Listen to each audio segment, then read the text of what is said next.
मुरादाबाद में पहली बार साहित्य महोत्सव का आयोजन किया जा रहा है। इस आयोजन का जो मूल उद्देश्य है वो माननीय मुख्यमंत्री जी के निर्देशानुसार पढ़ने पढ़ाने को लेकर युवाओं में आकर्षण बढ़ाने, भारतीय संस्कृति के प्रति लोगों को परिचित कराने, साहित्य के प्रति अभिरुचि जगाने, किताबों को लोगों के समीप लाने का जो निर्देश है उसके अनुरूप किया जा रहा है। मुरादाबाद एक नए कलेवर में लोगों को देखने को मिल रहा है। बहुत सारी चीजें शुरू की गई हैं जो मुरादाबाद की संस्कृति के अनुरूप विकसित की जा रही हैं, भारतीय संस्कृति के अनुरूप विकसित की जा रही हैं। उसी कड़ी में साहित्य उत्सव का आयोजन जो संस्कृति को मूल आधार बनाते हुए हो, हमने आयोजित करने का निर्णय किया।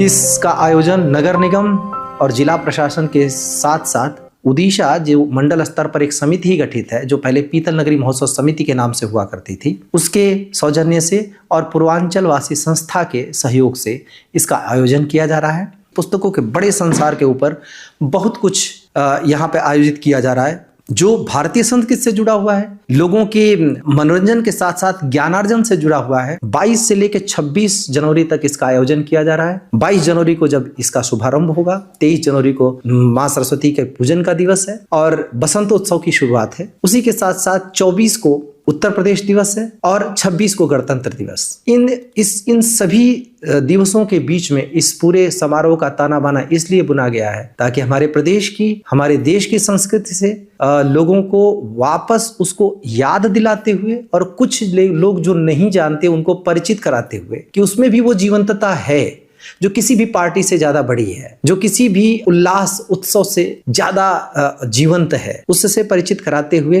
पुस्तकों की दुनिया में ले जाने का एक संकल्पना की गई है। इस आयोजन में जहां लोगों को 60 से अधिक प्रकाशकों की पुस्तकें देखने को मिलेंगी, खरीदने को मिलेंगी, वहीं पर बहुत सारे हस्तशिल्पियों के, पूरे प्रदेश के हस्तशिल्पियों के उत्पाद देखने, खरीदने को मिलेंगे। पर उससे भी महत्वपूर्ण ये है कि जहां इस समारोह स्थल एक बहुत बड़ा सा समारोह स्थल है जिसके अंदर लोगों को प्रवेश करते ही शहनाई से लेकर तबला, ढोलक, संतूर, वीणा, सभी तरह के वाद्य यंत्र, खास तौर से तबला और ढोलक अमरोहा में बनते हैं और वायलिन रामपुर में। इन सभी वाद्य यंत्रों के उसकी सुरलहरियां सुनने को मिलेंगी, देखने को मिलेंगी। मां सरस्वती के पूजन में सम्मिलित होने का अवसर मिलेगा और साथ ही यहाँ पर 4 स्टेज बनाए गए हैं। प्रत्येक स्टेज पर अलग अलग तरीके की गतिविधियां देखने को मिलेंगी, जहां बच्चों के लिए यहाँ वर्कशॉप है, लोगों को सिखाने की, उनको नए तरीके के वातावरण में ढालने का प्रयास है। वहीं एक स्टेज पर भारत के प्रमुख नृत्यों का प्रदर्शन होगा, अलग अलग दिनों पर अलग अलग, जहां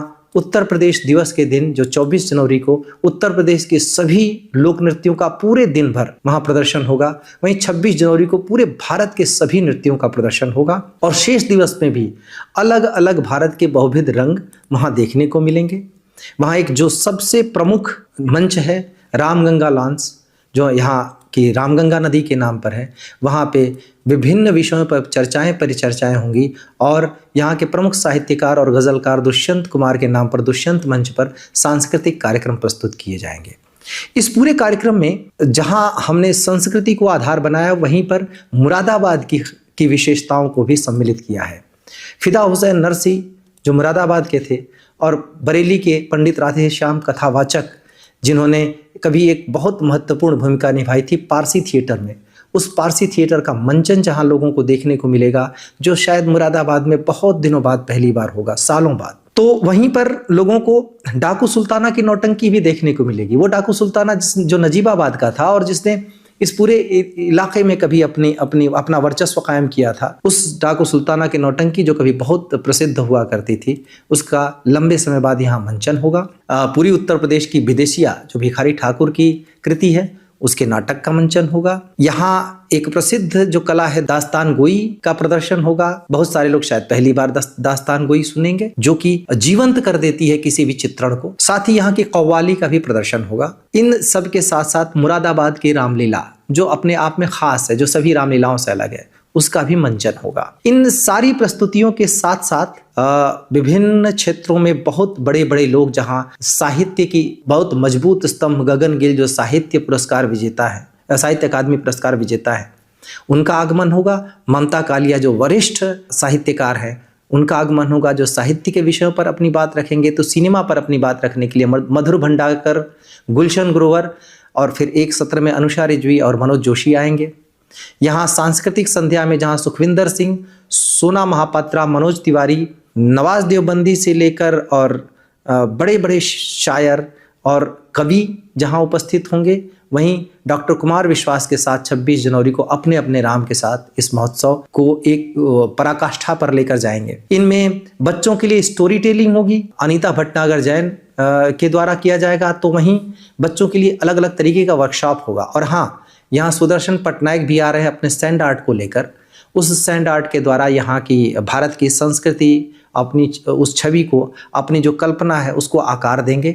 और साथ ही उनसे सीखने को मिलेगा बच्चों को सैंड आर्ट का गुर जब वो बना रहे होंगे उसमें देखने पे। भारतीय संगीत के महत्वपूर्ण स्तंभ पंडित साजन मिश्र, उनकी भी कला का प्रदर्शन होगा, उनका गायन यहाँ पर होगा। जहाँ वहीं चेतन भगत जैसा जेनजी में फेमस लेखक हैं, वो भी यहाँ उपस्थित हो रहे हैं। सोशल मीडिया और मीडिया के संदर्भ में बातचीत करने के लिए सौरभ द्विवेदी आ रहे हैं। तो शुरू में ही रंगमंच और फिर सिनेमा के विविध विषयों पर आशुतोष राणा से बातचीत होगी, जो उसको भारतीय संस्कृति से जोड़ेंगे। भारतीय ज्ञान परंपरा पर भी चर्चा होगी और साथ ही आकाशवाणी और FM इन सब के बारे में भी बात होगी। मानसिक स्वास्थ्य की बात होगी, हमारे सुगम्य पुस्तकालय की, दिव्यांग बच्चों की बात होगी, स्त्री विमर्श की, महिलाओं की जो स्त्रियों की दुनिया है उस दुनिया को कितना आकार और कितना कैनवस मिला है। यहाँ रंगमंच की भी बात होगी।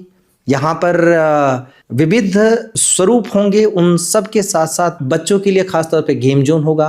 लेकिन इसके साथ साथ यहाँ की सभी प्रतिभाओं को जो स्केच बनाते हैं, जो पेंटिंग बनाते हैं, उन सब के प्रदर्शन के लिए आर्ट गैलरी होगी। तो यहाँ के जितने मुरादाबाद है उसके आसपास के वातावरण को जीवंत करते फोटोग्राफ्स के साथ साथ फोटो गैलरी होगी।